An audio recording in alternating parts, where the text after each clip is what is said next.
Page of the newspapers, the fallout from the Trump Justice Department's extraordinary decision to dismiss the criminal corruption case against New York City Mayor Eric Adams is still playing out, with 3 more federal prosecutors resigning in protest today from the Southern District of New York.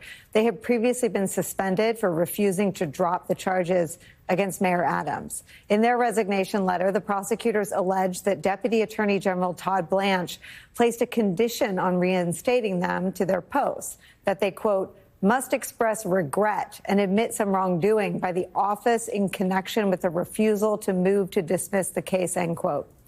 Of that demand, they write this, quote, we will not confess wrongdoing when there was none. We have served under presidents of both parties, advancing their priorities while pursuing justice without fear or favor.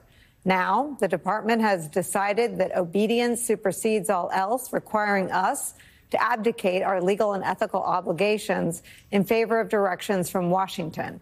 That is wrong. Joining our coverage is former White House attorney during the first Trump administration, Cobb, one of several former insiders who have signed a letter rebuking their old boss's efforts to weaponize the Department of Justice against other former Trump officials. We'll read from that letter in a second.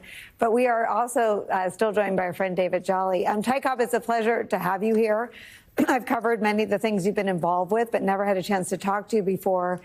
And I wonder if you could weigh in on Todd Blanche. As someone who was once an attorney for Donald Trump, why would someone like Mr. Blanche, who had worked at the department himself, allow these great attorneys and career public servants to leave because they refused to bend the law for him? Well, it's very nice to be with you. Thanks for having me, and it's good to be on with the congressman, who I respect greatly. The issue with regard to Blanche here is somewhat answered by the difference between his service and mine. He was Trump's personal attorney. I actually represented the office of the presidency. I didn't represent Trump individually, so it was slightly a different thing. And his loyalty has always been to the man, and it's still, unfortunately, to the man. If you'll recall the occasion when Trump came to address the Great Hall of the Justice Department and was introduced by Pam Bondi, who took an oath to, protect and serve the Constitution, but declared in that moment her fealty to Trump and dedicated her entire staff to that cause. That's unprecedented in American history. It's not unusual to have personal attorneys or former personal attorneys for a president or people close to a president, like Bobby Kennedy was to his brother or John Mitchell was to Nixon, although the John Mitchell to Nixon parallel is frankly probably relevant here because her lawlessness has already drawn the commentary of the Fourth Circuit and probably cost the Justice Department the centuries-old presumption of regularity that allowed the Supreme Court and other courts to accept government representations as true. So I think the sad thing here with Blanche is he, like Bondi, like Emile Beauvais, have clearly put their loyalty and fealty in the hands of the president rather than honoring their obligation to serve the Constitution. Where does that end? I mean, where does that land us as a country? So it lands us in a very sad place because historically, the Justice Department has been a collaborator along with the Article III judiciary in fashioning and tempering the rule of law throughout our historical evolution. The Justice Department's job to present the interests and beliefs of the executive branch and the judiciary's obligation to take that into consideration, but carry out the contemplative obligations that they have to weigh whether the government through the executive branch is overreaching. Has been a back and forth that's been a collaboration over time, but now because of her abject defiance and disrespect, which has drawn the interest of judges, including the Supreme Court now, and certainly Judge Harvey Wilkinson from the Fourth Circuit last week when he, highlighted the fact that her conduct and that of her department was likely to cause great difficulties for the country unless they abandoned that course and resumed a dedication to the Constitution. We're going to be in a bad place, and I think we're already there, given the number of individual vengeance-oriented cases that you see, the law cases against law firms, the cases against Mr. Krebs, Mr. Turner, the executive orders that the Justice Department is trying to help enforce that are clearly unconstitutional and violations of the First Amendment.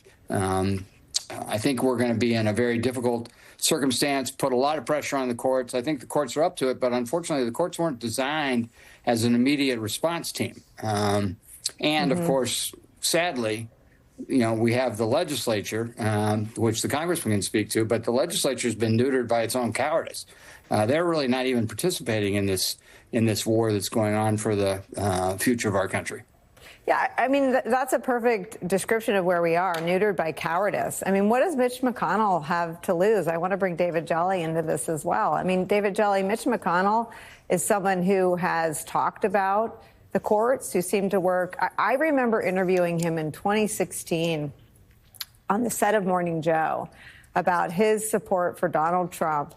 And he had in his pocket a list of all the judges that Trump had promised to appoint. And it was his rationale for his endorsement of Donald Trump.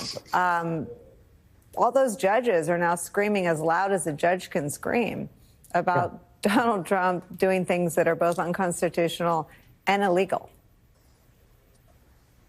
Yeah, Nicole, look, I think Ty's exactly right. The courts are doing fairly well, certainly not in all cases. There's been a lot of room for criticism. But I think the important thing here that Ty is speaking to is there's a latency for the courts to respond to a national emergency and to a chief executive who is acting outside of his constitutional authority. And in this case, a Department of Justice who's no longer a collaborator with the Article III courts. And so the other role of Mitch McConnell is not just to appoint the judges that administer accountability through the judicial branch, albeit with some latency, but the role of the Congress and of the legislature is to be the first people at the fire when it occurs. I mean, the ultimate powers of oversight and impeachment could be done in a week if necessary. And you could argue right now, Donald Trump has confronted and belittled the power of the legislative branch through violations of the Impoundment Act. He certainly belittled and ignored the powers of the judicial branch by both the suspension of due process as an administration of justice under the Department of Justice, but by ignoring the courts. And so what is the answer? What is the immediate answer? Who should be first to the fire when a chief executive is violating the Constitution as Donald Trump is? That's a political question for the Congress to step in the breach and say, no, Mr. President, we're not going to allow you to do that. But they've collapsed in and among themselves. And I think the national anxiety here, Nicole, is that we are watching institutions and systems fail. Institutions that took centuries to build are failing before our eyes, and they can't just be rebuilt overnight. Donald Trump is doing enormous damage with his allies in this administration to systems that are centuries old right now. I said to someone that the Trump story in the first 95 days has no beginning, middle, and end, right? It just goes down, down, down. And then what happens in every news cycle is he grabs one more admired institution and pulls it down, and we cover as it continues to plunge. You were both, as Republicans or former Republicans or people who work with Republicans, trying to stand in the breach. I want to read from the letter, Ty, that you've submitted on behalf of Chris Krebs and Miles, and to sort of draw public attention to what Trump has asked DOJ to do. I have to sneak in a quick break first. We'll cover that on the other side.